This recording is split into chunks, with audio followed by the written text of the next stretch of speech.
নমস্কাৰ বন্ধুসকল, স্বাগতম জনাইছোঁ টেষ্ট মেটলৈ। অসম টেট 2019 প্ৰস্তুতি আমি টেষ্ট মেট চেনেলটিৰ যোগেদি কৰি আছোঁ। আমাৰ লক্ষ্য আপোনাৰ শিক্ষক হোৱাৰ সম্ভাৱনাক সম্পূৰ্ণৰূপে সফল কৰা। বন্ধুসকল, আজিৰ ভিডিঅ'টিত আমি পৰিৱেশ অৰ্থাৎ এনভাইৰনমেণ্টেল ছায়েন্সৰ important questions for upcoming exams এই টপিকটোৰ ওপৰত আলোচনা কৰিম। অৰ্থাৎ আমি পৰিৱেশৰ কিছু প্ৰশ্নোত্তৰ আলোচনা কৰিম। এই প্ৰশ্নোত্তৰসমূহ খুবেই দৰকাৰী হ'ব। বন্ধুসকল, আপোনালোকে যদি আমাৰ আগৰ ভিডিঅ'সমূহ চোৱা নাই তেন্তে আই বটনত মই লিংকসমূহ দি দিম। আপোনালোকে আগৰ ভিডিঅ'সমূহ চাই ল'ব পাৰিব। যদি ভিডিঅ'টো ভাল লাগে শ্বেয়াৰ কৰিব, আৰু যদি এতিয়ালৈকে চেনেলটি ছাবস্ক্ৰাইব কৰা নাই তেনেহ'লে ছাবস্ক্ৰাইব কৰি ল'ব। তেন্তে আহক ভিডিঅ'টিলৈ আগবাঢ়োঁ। বন্ধুসকল, প্ৰশ্নোত্তৰসমূহলৈ আগবাঢ়িছোঁ। মই প্ৰশ্নোত্তৰসমূহ গাই যাওঁতে কিছুমান প্ৰশ্ন উত্তৰ হিচাপে নকৈ এটা লাইন হিচাপে কৈ যাম, যাতে সময় ৰাহি হয়। আপোনালোকে প্ৰশ্ন উত্তৰ হিচাপে চাই যাব পাৰিব। আহক আৰম্ভ কৰোঁ। প্ৰশ্ন 1, পৃথিৱীৰ কোনখন দেশত ভূমিকম্পৰ সম্ভাৱনা আটাইতকৈ বেছি? উত্তৰ জাপান। তলত দিয়া কোনবিধ উচ্চ উৎপাদনক্ষম গম ধানৰ প্ৰজাতি ভাৰতীয় কৃষি গৱেষণা কেন্দ্ৰত শেহতীয়াভাৱে উদ্ভাৱন কৰা হৈছে? উত্তৰ গংগা HD 2643। তলত দিয়া কোনটো পৰিৱেশত আটাইতকৈ কম পৰিমাণৰ জৈৱ পদাৰ্থ প্ৰতি বছৰে উৎপন্ন হয়? উত্তৰ গভীৰ সমুদ্ৰ। পৰ্ণপাতী বনাঞ্চলত পোৱা এবিধ মূল্যৱান গছ হৈছে শাল গছ। বৃহৎ নদী বান্ধৰ সৈতে জড়িত আন্দোলনত আগভাগ লোৱা সংগঠন হৈছে কৃষক মুক্তি সংগ্ৰাম সমিতি অসম। অসমৰ আটাইতকৈ পুৰণি তেল শোধনাগাৰটো হৈছে ডিগবৈ। বিশ্ব খাদ্য আৰু কৃষি সংস্থা FAO মতে এজন সুস্থ মানুহে দৈনিক নিম্নতম কিমান কেলৰি খাদ্য গ্ৰহণ কৰিব লাগে? উত্তৰ 2500 কেলৰি। খনিজ সম্পদত ভাৰতৰ কোনখন ৰাজ্য চহকী নহয়? উত্তৰ প্ৰদেশ। দেহত আইৰণৰ অভাৱত হোৱা ৰোগবিধ কি? উত্তৰ এনিমিয়া। আয়ডিনৰ অভাৱত কি ৰোগ হয়? উত্তৰ গৰল। কোনবিধ কয়লা সৰ্বোত্তম? উত্তৰ এন্থ্ৰাচাইট। এজন সুস্থ মানুহৰ দৈনিক কিমান লিটাৰ পানী খোৱা প্ৰয়োজন? উত্তৰ 2.7 লিটাৰ। তলত দিয়া কোনবিধ সম্পদ নৱীকৰণযোগ্য? বায়ুত থকা অক্সিজেন। তলত দিয়া কোনবিধ জীৱাশ্ম ইন্ধন নহয়? উত্তৰ খৰি। পৃথিৱীৰ জলমণ্ডলৰ শতকৰা কিমান ভাগত মহাসাগৰ আছে? উত্তৰ 97%। ভাৰতৰ কোনখন তৈলক্ষেত্ৰত খাৰুৱা তেলৰ ভাণ্ডাৰ সৰ্ববৃহৎ? উত্তৰ বম্বে হাই। তলত দিয়া কোনবিধ সঁজুলিৰ দ্বাৰা ভূমিকম্পৰ প্ৰবলতা জোখা হয়? উত্তৰ ছিস্মোগ্ৰাফ। তলত দিয়া কোনবিধ লৱণৰ বাবে সাগৰৰ পানী অধিক লুণীয়া হয়? উত্তৰ ছডিয়াম ক্লৰাইড। পৃথিৱীৰ কম উন্নত দেশবোৰৰ মুঠ জনসংখ্যা পৃথিৱীৰ মুঠ জনসংখ্যাৰ শতকৰা প্ৰায় কিমান ভাগ? উত্তৰ 78%।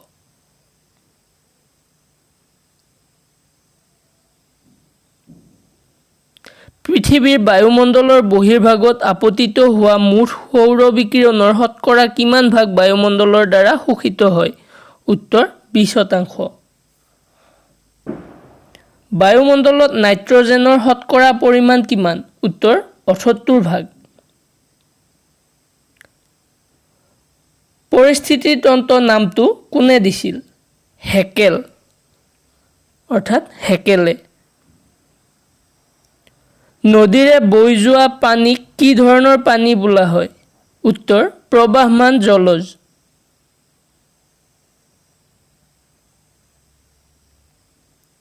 কি অণুজীৱ নাইট্ৰজেন স্থিৰীকৰণৰ সৈতে জড়িত? উত্তৰ নীলা সেউজীয়া শেলাই এনাবিনা। কোনো এটা নিৰ্ধাৰিত অঞ্চলত যেনে এটা হ্ৰদত থকা আটাইবোৰ প্ৰাণী আৰু উদ্ভিদক একেলগে কি বুলি কোৱা হয়?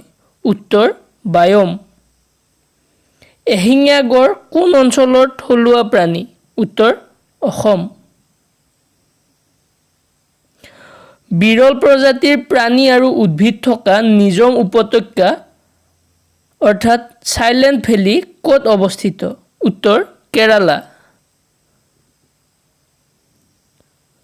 বহিস্থানিক সংৰক্ষণ ব্যৱস্থাৰ উদাহৰণ কি? উত্তৰ চিৰিয়াখানা। ৰাষ্ট্ৰীয় উদ্যান এখনত কি সংৰক্ষণ কৰা হয়? উত্তৰ উদ্ভিদ আৰু প্ৰাণী।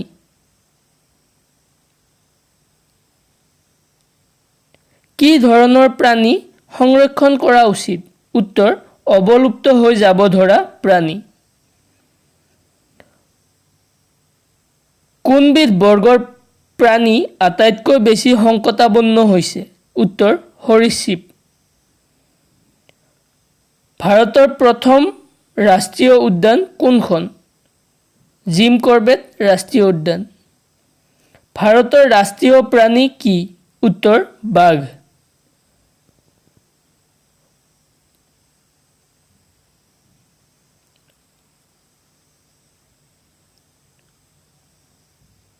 মৰিচাছ দ্বীপত এসময়ত সততে দেখা পোৱা দদ চৰাই এতিয়া লুপ্ত প্ৰজাতি।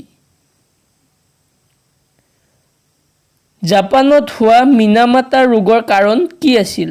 উত্তৰ জলপ্ৰদূষণ।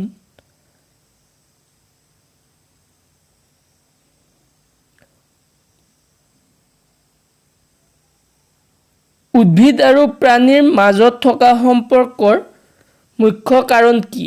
উত্তৰ খাদ্য। ভাৰতত সেউজ বিপ্লৱৰ পিতৃ কোন? উত্তৰ ডক্টৰ M.S. স্বামীনাথন। বিশ্ব পৰিৱেশ দিৱস কোন তাৰিখে পালন কৰা হয়? উত্তৰ 5 জুন।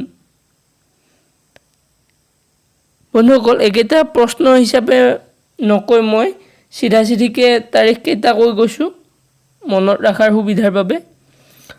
ভাৰতৰ ৰাষ্ট্ৰীয় বিজ্ঞান দিৱস 30 জানুৱাৰী, বিশ্ব জল দিৱস 20 মাৰ্চ, বিশ্ব বন দিৱস 21 মাৰ্চ, বিশ্ব স্বাস্থ্য দিৱস 7 এপ্ৰিল, বসুধা দিৱস 22 এপ্ৰিল, বিশ্ব জনসংখ্যা দিৱস 11 জুলাই, ধঁপাত নিষিদ্ধ দিৱস 31 মে'।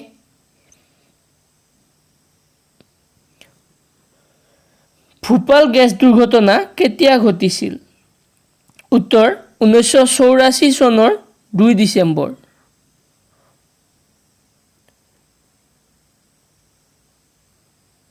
উইলি উইলি কি? উত্তৰ অষ্ট্ৰেলিয়াৰ চক্ৰবাত। ইণ্ডোনেছিয়াৰ কোন দ্বীপত 2004 চনৰ 24 ডিচেম্বৰত হোৱা ভূমিকম্পৰ বাবে ছুনামি হৈছিল? উত্তৰ সুমাত্ৰা। ষ্ট্ৰেটোস্ফিয়াৰত থকা কি গেছে অতিবেঙুনী ৰশ্মি শোষণ কৰে? অজন। ফ্ল'ৰাইড প্ৰদূষণৰ দ্বাৰা মানুহৰ দেহৰ কোনটো অংগ প্ৰথমে প্ৰভাৱিত হয়? উত্তৰ দাঁত। কোনবিধ প্ৰদূষকৰ দ্বাৰা তাজমহলৰ ক্ষতি হ'ব পাৰে বুলি শংকা কৰা হৈছে? উত্তৰ ছালফাৰ ডাই অক্সাইড। কোনবিধ প্ৰদূষকৰ কাৰণে মিনামাটা ৰোগ হয়? উত্তৰ পাৰা। কি এককৰ দ্বাৰা কোলাহল প্ৰদূষণ জোখা হয়? উত্তৰ ডেচিবেল।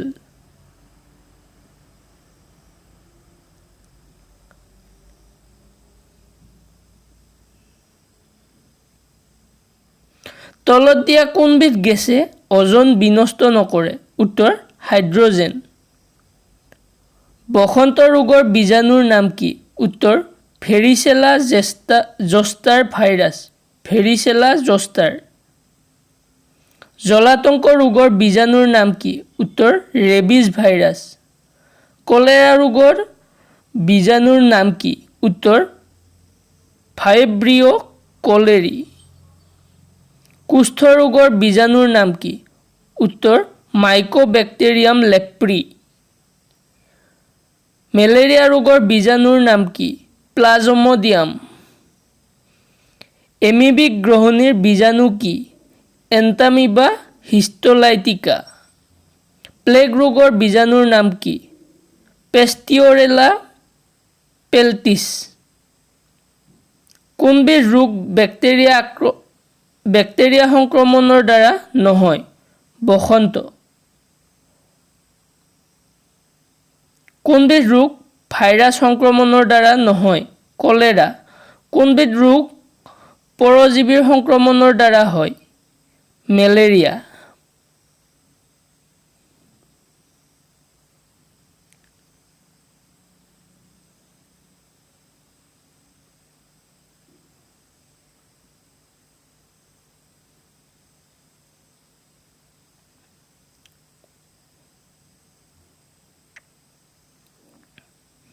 নিজাম উপত্যকা আন্দোলনৰ গুৰি ধৰোঁতা কোন আছিল? কেৰালা শাস্ত্ৰ পৰিষদ। শব্দ প্ৰদূষণৰ দ্বাৰা মানুহৰ কি শক্তি হ্ৰাস হয়? শ্ৰৱণ।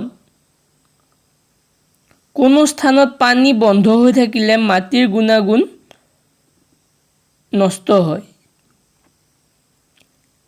সেউজগৃহ প্ৰভাৱত কাৰ্বন ডাই অক্সাইডৰ অৱদান সৰ্বোচ্চ।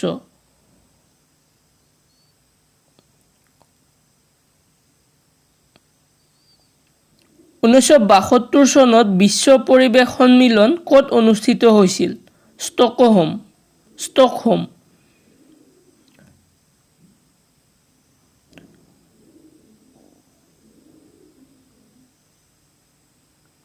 নাইট্ৰাছ অক্সাইডৰ পৰা এচিড বৰষুণ হয়। খাদ্য শৃংখল যিমানে দীঘল হয় সিমানে শক্তিৰ অপচয় বৃদ্ধি হয়। সালোক সংশ্লেষণ বিক্ৰিয়াত কোনবিধ গেছে মুখ্য ভূমিকা লয়? কাৰ্বন ডাই অক্সাইড। কোন চনৰ পৰা ইন্দিৰা গান্ধী ৰাষ্ট্ৰীয় পৰ্যাবৰণ পুৰস্কাৰ দি অহা হৈছে? 1987। নৰ্মদা বাচাও আন্দোলনৰ নেতৃত্ব কোনে দিছিল? মেধা পাটেকাৰে। কোনবিধ ভাইৰাছৰ কাৰণে পক্ষী জ্বৰ বাৰ্ড ফ্লু হয়? H1N1। ভাৰত চৰকাৰৰ পৰিৱেশ বিজ্ঞান বিভাগ কোন চনত স্থাপন কৰা হৈছিল? 1980। কোন চনত ভাৰতৰ তলত দিয়া আইনসমূহ প্ৰণয়ন কৰা হৈছিল? বায়ু প্ৰদূষণ আৰু নিয়ন্ত্ৰণ আইন 1981, বন সংৰক্ষণ আইন 1980, জল প্ৰদূষণ সংৰক্ষণ আইন 1974, বন্যপ্ৰাণী সংৰক্ষণ আইন 1972, পৰিৱেশ সংৰক্ষণ আইন 1980।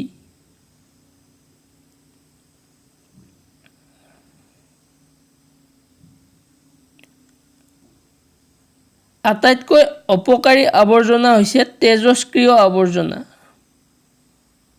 কি যন্ত্ৰৰ দ্বাৰা বায়ুত প্ৰলম্বিত ধূলিকণাৰ পৰিমাণ জুখিব পাৰি? কনিমিটাৰ। তলত দিয়া কোনবিধ সম্পদ নৱীকৰণযোগ্য? পানী। তলত দিয়া কোনবিধ শক্তিৰ উৎস ব্যৱহাৰ কৰিলে প্ৰদূষণ নহয়? সৌৰ শক্তি।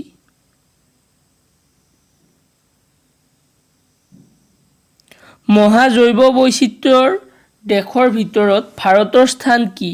10ম।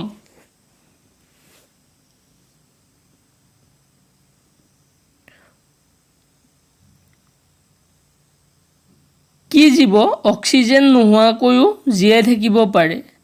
কিছুমান বেক্টেৰিয়া। কি ৰাসায়নিক পদাৰ্থৰ কাৰণে বায়ুমণ্ডলৰ অজন স্তৰ ঘাইকৈ অৱক্ষয়প্ৰাপ্ত হ'ব ধৰিছে? ক্ল'ৰ'ফ্ল'ৰ কাৰ্বন।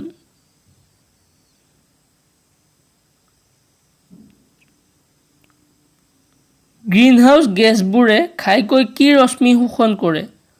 উত্তৰ অৱলোহিত ৰশ্মি।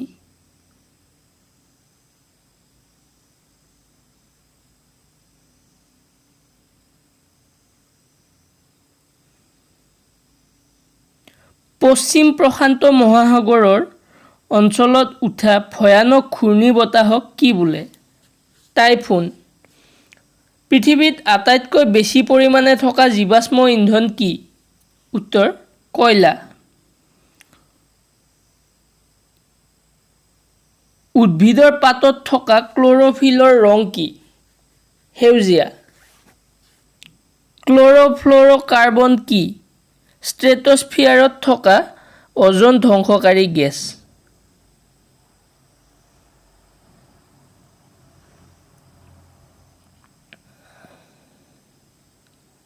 তৃণভোজী প্ৰাণীক ভক্ষণ কৰি জীয়াই থকা প্ৰাণী যেনে ভেকুলীবোৰক বোলে গৌণ উপভোক্তা। জৈৱ গেছ হৈছে এবিধ প্ৰদূষণমুক্ত ইন্ধন। ইয়াৰ প্ৰধান উপাদান হৈছে মিথেন, কাৰ্বন ডাই অক্সাইড, হাইড্ৰজেন আৰু হাইড্ৰজেন ছালফাইড।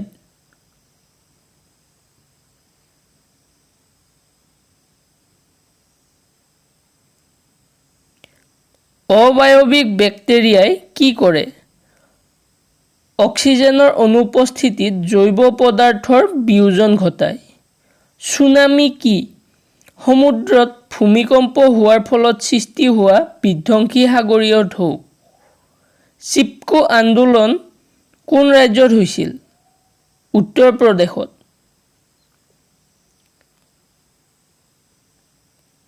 প্ৰদূষণৰ পৰা তাজমহল ৰক্ষা কৰাৰ বাবে সুদীৰ্ঘ দিন ধৰি ভাৰতৰ উচ্চতম ন্যায়ালয়ত আইনী যুদ্ধ চলোৱা ব্যক্তিগৰাকী কোন?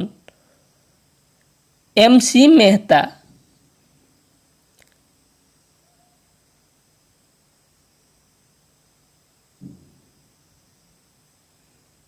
নিজম উপত্যকা কোন ৰাজ্যত? কেৰালাত অৱস্থিত।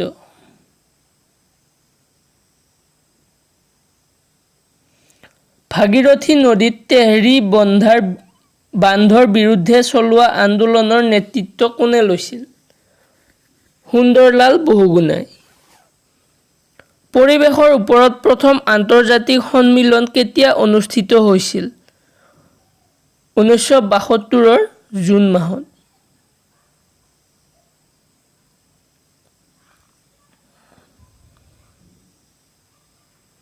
সুস্থ পৰিৱেশৰ বাবে কোনো এখন দেশৰ মাটিকালিৰ শতকৰা নিম্নতম কিমান ভাগত বনাঞ্চল থাকিব লাগে? 33%। অসমত থকা দুখন বৃহৎ কয়লা ক্ষেত্ৰৰ নাম হ'ল লিডু আৰু মাৰ্ঘেৰিটা। বায়ুত প্ৰলম্বিত কণাৰ সহনযোগ্য পৰিমাণ কি? প্ৰতি ঘন চেণ্টিমিটাৰত 100 মাইক্ৰগ্ৰাম। ভাৰতৰ ভয়াৱহ প্ৰদূষণৰ উৎস বুলি চিহ্নিত 17টা উৎসৰ কেইটা উৎস অসমত আছে? 7টা। অসমৰ কোন কোন নগৰত চিকিৎসালয় আৰু নাৰ্ছিং হোমৰ পৰা নিষ্কাশিত জৈৱ ৰাসায়নিক আৱৰ্জনাৰ সমস্যা আটাইতকৈ বেছি? গুৱাহাটী আৰু ডিব্ৰুগড়।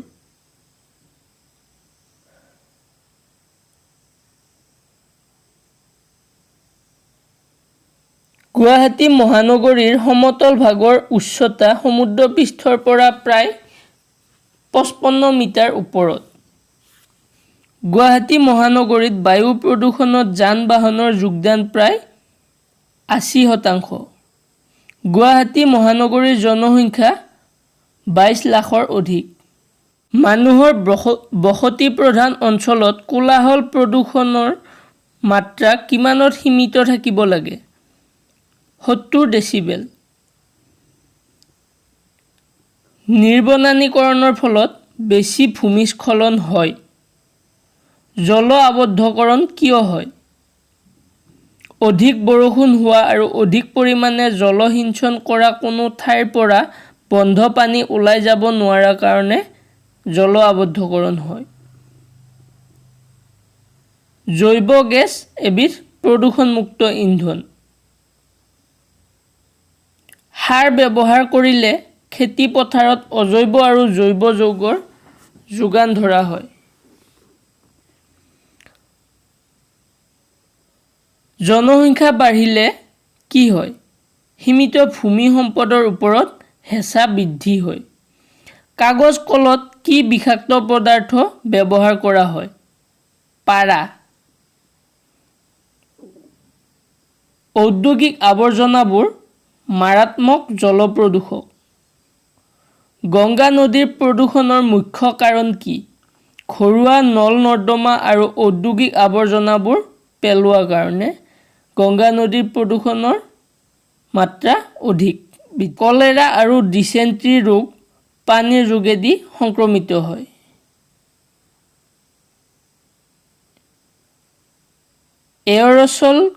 এৰ'ছল কি? বায়ুত উপঙি থকা গোটা আৰু জুলীয়া পদাৰ্থৰ ক্ষুদ্ৰ কণিকা। কোনবিধ বিষাক্ত গেছৰ কাৰণে ভোপাল গেছ দুৰ্ঘটনাটো ঘটি বহু লোকৰ মৃত্যু হৈছিল?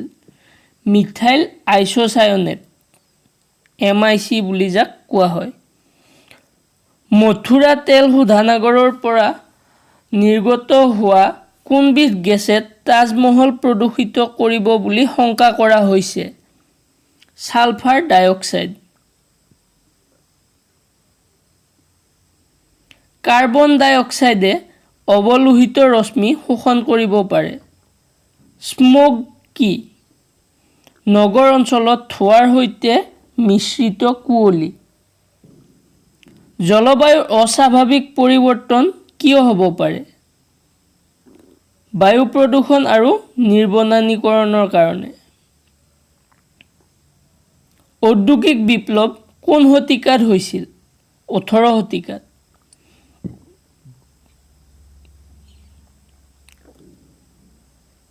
বায়ুমণ্ডলৰ কোনটো স্তৰত অজন তৰপ থাকে? ষ্ট্ৰেটোস্ফিয়াৰ। তেজস্ক্ৰিয় পদাৰ্থ এটুকুৰাৰ পৰা আলফা, বিটা আৰু গামা ৰশ্মি নিজে নিজে ওলাই থাকে।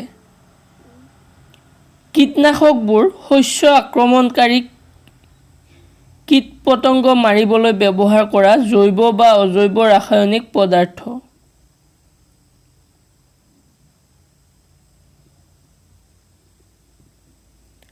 নিউক্লিয় দ্বিভংগন ঘটাৰ ফলত এটা নিউক্লিয়াছৰ পৰা দুটা নিউক্লিয়াছ উৎপন্ন হয়। অৱলোহিত ৰশ্মি হৈছে ৰঙা পোহৰতকৈ অধিক তৰংগ দৈৰ্ঘ্যৰ অদৃশ্য পোহৰ।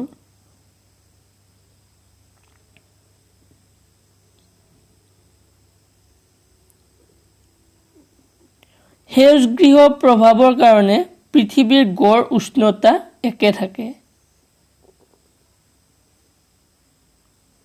ছালফাৰ ডাই অক্সাইড আৰু নাইট্ৰজেন অক্সাইড গেছৰ কাৰণে অম্ল বৰষুণ হয়।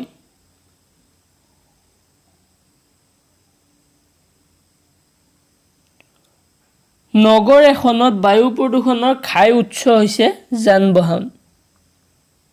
গাড়ী মটৰৰ পৰা ওলোৱা ধোঁৱাত কি থাকে? হাইড্ৰ'কাৰ্বন, কাৰ্বন মনক্সাইড আৰু নাইট্ৰিক অক্সাইড। কি কাৰণে নগৰবোৰত জনসংখ্যা বেছি হয়? জীৱিকা উপাৰ্জনৰ পথ সহজে পোৱা যায় বাবে।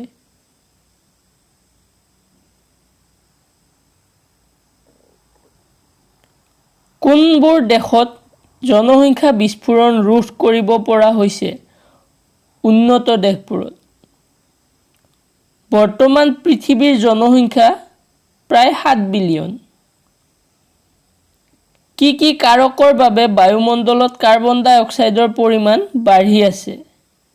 নিৰ্বনানীকৰণ আৰু জীৱাশ্ম ইন্ধনৰ দহনৰ বাবে। প্ৰাকৃতিক গেছৰ প্ৰধান উপাদান কি? মিথেন।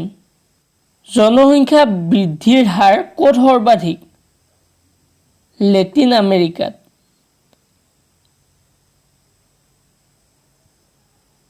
বতৰৰ পৰিঘটনাবোৰ ক'ত ঘটে?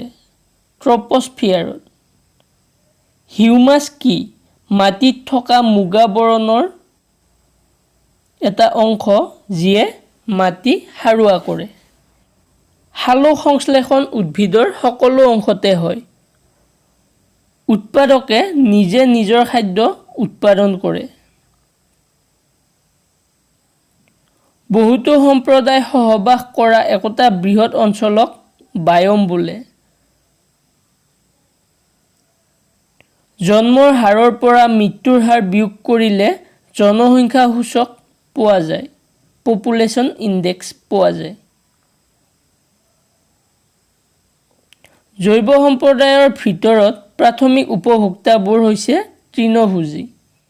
জৈৱ নাইট্ৰজেন যৌগবোৰ এমনিয়াম যৌগলৈ ৰূপান্তৰিত হোৱা প্ৰক্ৰিয়াক কি বোলা হয়? এমনিফিকেশ্যন। খাদ্য শৃংখলত শক্তি কিদৰে প্ৰৱেশ কৰে? উৎপাদকৰ যোগেদি। ভাৰতত তলত দিয়াবোৰৰ ভিতৰত কাৰ জিন বৈচিত্ৰ্য সৰ্বাধিক? আমৰ। কৃষিভূমিৰ উৰ্বৰতা কি কাৰণে হ্ৰাস পায়? পচিব ধৰা জৈৱ পদাৰ্থৰ কাৰণে। আটাইতকৈ বেছি পৰিমাণৰ পৰিষ্কাৰ পানী ক'ত পোৱা যায়? হ্ৰদত। পাহাৰ অঞ্চলৰ ভূমিস্খলন কমাবলৈ কেনে কৃষি পদ্ধতি ল'ব লাগে? তৰপ পদ্ধতি। শস্যাৱৰ্তনৰ কাৰণে মাটিৰ উৰ্বৰতা বাঢ়ে। চীনাকুনা গছৰ কোনটো অংশৰ পৰা কুইনাইন উৎপন্ন কৰা হয়? চীনাকুনা গছৰ বাকলি অংশৰ পৰা কুইনাইন উৎপন্ন কৰা হয়। ভাৰতৰ গ্ৰাম্যাঞ্চলত বায়'ডিজেল উৎস হিচাপে কি ব্যৱহাৰ কৰা হয়? পংগামিয়া। ভাৰতত সাম্প্ৰতিক কালত কোনবিধ প্ৰাণী বিলুপ্ত হৈছে? চিতাবাঘ। তলত দিয়া কোনবিধ প্ৰাণী ভাৰতত সংকটাপন্ন? বনৰীয়া গাধ। কানহা ৰাষ্ট্ৰীয় উদ্যান ক'ত অৱস্থিত? মধ্যপ্ৰদেশত। ভাৰতৰ সংসদত জৈৱ বৈচিত্ৰ্য আইন বায়'ডাইভাৰ্চিটি এক্ট কেতিয়া প্ৰৱৰ্তন কৰা হয়? 2002 চনত। বৰ্ষাৰণ্যবোৰত থকা কিছুমান প্ৰজাতিৰ বিলুপ্তিৰ কাৰণ হৈছে নিৰ্বনানীকৰণ। গিৰ ৰাষ্ট্ৰীয় উদ্যান ক'ত অৱস্থিত? গুজৰাটত। নাগাৰ্জুন সাগৰ অভয়াৰণ্য ক'ত অৱস্থিত? অন্ধ্ৰপ্ৰদেশত। আজিৰ ভিডিঅ'টিত আমি এই প্ৰশ্নসমূহ আপোনালোকলৈ আগবঢ়ালোঁ। যদি ভিডিঅ'টি ভাল লাগিছে লাইক কৰিব, কমেণ্ট কৰিব, শ্বেয়াৰ কৰিব, লগতে আমাৰ চেনেলটি ছাবস্ক্ৰাইব কৰিবলৈ নাপাহৰিব। ধন্যবাদ।